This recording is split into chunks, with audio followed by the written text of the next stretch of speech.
Hello and welcome to howtoexit.com. Today I'm here with Cliff Spolander. He's the CEO of Business by Design in the UK. It's the UK's leading planning and advisory company. He's also the author of The Smarter Exit, a growth and exit plan for your business, and the author of The Cash Flow Code, 6 keys to unlocking your ultimate cash flow. Thank you for being on the show today, Cliff. Thanks for having me.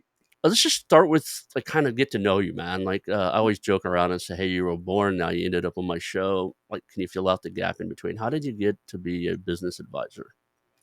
That's a great question, Ron. I suppose from the very beginning, I'm from South Africa originally. And I suppose the whole journey kind of started for me back in November, probably 1989. And we were at the airport saying goodbye to my dad. And we had my mom, my brother, my little sister, my grandparents were there. And he was going off to fight. He was a pilot in the Air Force, and he was going off to fight in Angola because we were at war with the Cubans and the Russians at the time. And at that time, when I said goodbye to my father, my mother said to me, "Look, say goodbye to him because you're probably not going to see him again. He's going on a 3-month operation, which meant that he may not come back." And as I saw my father walk down the concourse, I realized that, I'm on my own, really. The last thing he said to me was, "Cliff, you are now the man of the house. You need to take care of your mother, your brother, and your baby sister." And at that point in time, I think it was 9. I realized that life is quite lonely. No one's got my back, and I had to grow up very, very fast. Um, I then ended up joining the South African Navy as a weapons officer, and did my stint there before resigning and then moving to the UK. Um, then I started my career as an entrepreneur, where I've started, bought, and sold several companies. I franchised one and licensed another in 5 countries. And through this probably 22 odd years, I've realized being in business is a lonely place. You feel like you're on your own. No one's got your back. Very few people, you understand the journey, the process you're going on, the journey you're on.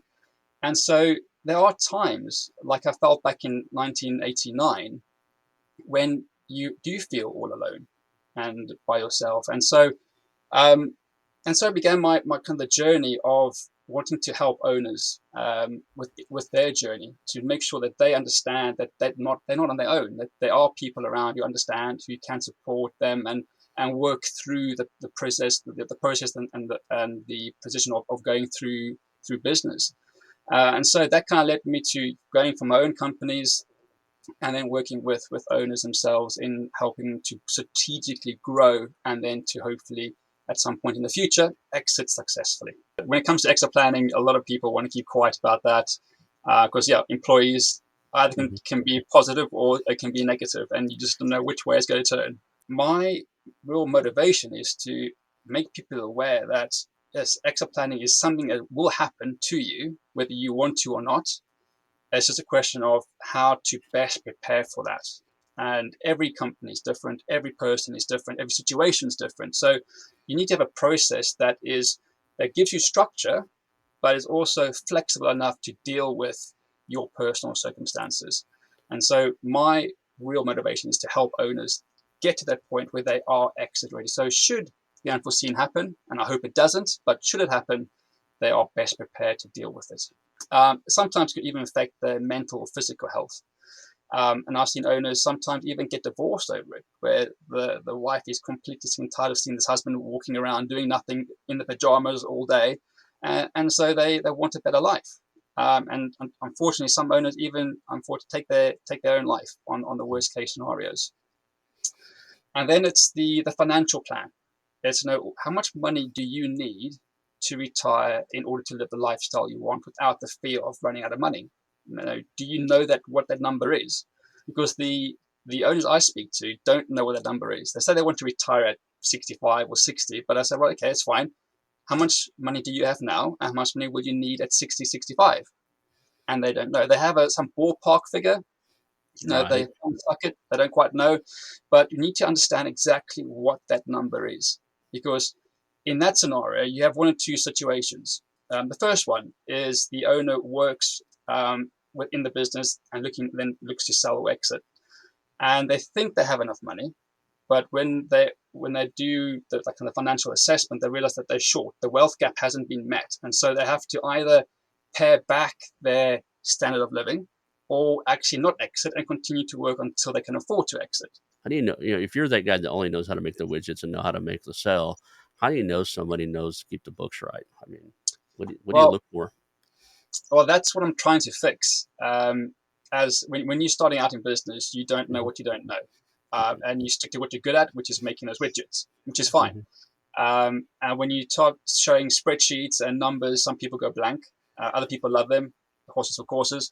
But I think this is where the accountancy profession should step in, because at least here in the UK, you have to have an accountant to sign your books off.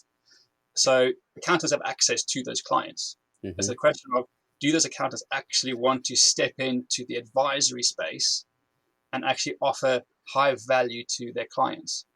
And again, it's an education piece. So either in a perfect world, the accountant will be very forward thinking, very Hmm. upfront, and say, look, I can do your accounts, no problem, but you realize I also offer advisory services, so I'll do more than just your compliance stuff. Or you do what I did, is you make mistakes and you learn the hard way, and you realize actually, there's a lot more to business than simply making widgets. Is how do we separate our identities from who we are versus what we're running and what we do? Because that's something that happens a lot inside of this exit strategy is like, hey, if I'm not the widget maker, then who am I? Do you have you brought it up earlier? Do you have when you're advising people and helping them, like what's your thought process on that? How do you deal with that? That's a complex question, and I'm glad you brought it up. Actually, it's about creating energy in what you do. Yeah, we're all trying to find this work-life balance, and it's a tricky thing because it's you're in constant motion to try and balance everything. But it's where you find your energy. And if you find your energy in business and working 70 hours a week, that's absolutely fine. Or if you find your energy in sport, or if you find your energy in your family, that's absolutely fine. But I think every now and again, you need to stop and take a step back, assess your life, making sure that where you're heading. Where are you right now? And are you heading in the right direction? Because if your ladder is against the wrong wall, you don't want to be climbing up the ladder to find that's the wrong wall you're climbing up.